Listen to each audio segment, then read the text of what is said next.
எல்லாருக்கும் நான் ரொம்ப எனது நன்றியை நான் தெரிவித்துக் கொள்கிறேன். எல்லாரும் கேட்டாங்க, மழையில் நனைஞ்சு வருவீங்களா, மழை துளிகள் உங்கள் மீது படுகிறதே உங்களுக்கு கவலை இல்லையா என்று.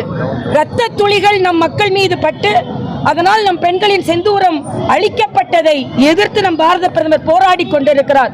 ஆக இந்த மழை துளிகள் எல்லாம் எங்களுக்கு ஒரு பொருட்டே அல்ல.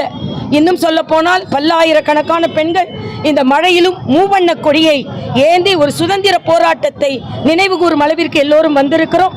நாம் நமது பிரதமருக்கும் நமது இராணுவத்திற்கும் நன்றியை நாம் இந்த நேரத்தில் தெரிவித்துக் கொண்டிருக்கின்ற நேரத்தில் ராகுல் காந்திக்கு எனது கடுமையான கண்டனத்தை தெரிவித்துக் கொள்கிறேன். உலகமே இந்தியாவை பாராட்டுகிறது, உலகமே பாரத பிரதமரை பாராட்டுகிறது. உலகமே ஒரு தீவிரவாத தாக்குதலுக்கு எதிர் தாக்குதலாக பொதுமக்களை பாதிக்காத அளவிற்கு தீவிரவாதிகளை மட்டுமே நோக்கி எப்படி தாக்க முடியும் என்பதை நமது பாரத தேசம் உலகிற்கு காண்பித்திருக்கிறது. இன்னொன்று, நம் பாரத தேசத்தினால் உருவாக்கப்பட்ட ராணுவ தளவாடங்கள் இங்கே பயன்படுத்தப்பட்டிருக்கிறது. நம் ராணுவ தளவாடங்களை பார்த்து, அதன் தன்மையை பார்த்து, அதன் திறமையை பார்த்து இந்த உலகமே அதற்கான ஆர்டர்கள் நமக்கு குவிந்து கொண்டிருக்கின்றன. சீனாவின் ராணுவ தளவாடங்கள் எல்லாம் பயனற்றது என்பதை இந்த போர் நமக்கு நினைவு கூறுகிறது.